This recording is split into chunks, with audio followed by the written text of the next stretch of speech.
একটা বিষয় বলে রাখি, আমরা কিন্তু আগেই হোটেল বুকিং দিয়ে রেখেছিলাম, তা না হলে এয়ারপোর্টে ঝামেলা করবে। এবং আমাদের কাছে যখন হোটেল বুকিং দেখতে চায়, আমরা সেটা দেখানোর পর কিন্তু আমাদের আর সমস্যা করেনি। আমরা 3 জন একসাথে চলে আসি, গ্রুপ নিয়ে যাইনি। এবার গিয়েছি আমরা 3 জন, কারণ আলী ছোট ভাই রিপন ভাই আছে, উনি আমার সঙ্গে আরো 2 জায়গায় থাইল্যান্ড গিয়েছে, সিকিম গিয়েছে, ওনার ফ্যামিলি সহ গিয়েছে। লেমুরগিনে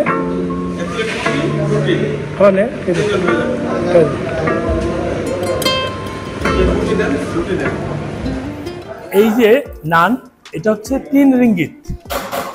আর এই যে আমাদের 1 প্লেট চিকেন, এটা কত? 10 রিঙ্গিত না না 8-10।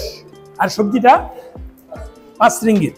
আমি যার সাথে কম্পেয়ার করবো, কম্পেয়ার হচ্ছে এখানে 3 রিঙ্গিত মানে 75 টাকার মতো একটা, আর এটা 5 রিঙ্গিত মানে 125-126 টাকা।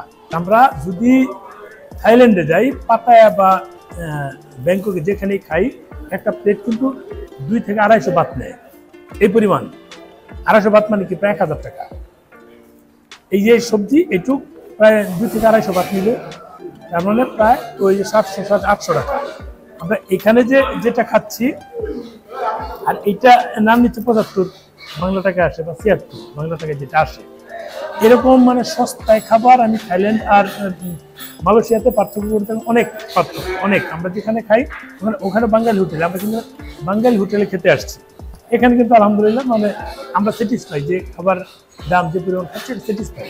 এখানে কেউ খাবার খেতে এসে অসন্তুষ্ট হবে না। আমরা চায়না টাউনে যে হোটেল, ওই হোটেলের পাশেই এই হোটেলটা। রাতের বেলা খেতে আসলাম, ফরমান হোটেল। তো খাইতে থাকি, আপনারা দেখুন। এটার হচ্ছে 10 রিঙ্গিত না, আর এগুলো হচ্ছে 3 পিস 3 রিঙ্গিত না,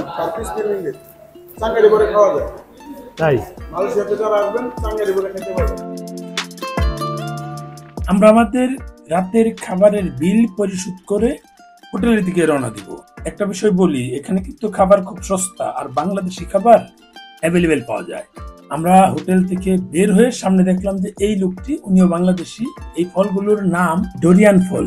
এগুলো কাঁঠালের মতো দেখতে, কিন্তু অনেক কাটা, উপরে অনেক কাটা। এগুলো হাত দিয়ে ধরলে কেটে যায়, এরকম অবস্থা। দেখুন একেবারে ক্লোজ দেখলে কেমন লাগে। এগুলো অনেক দামি ফল।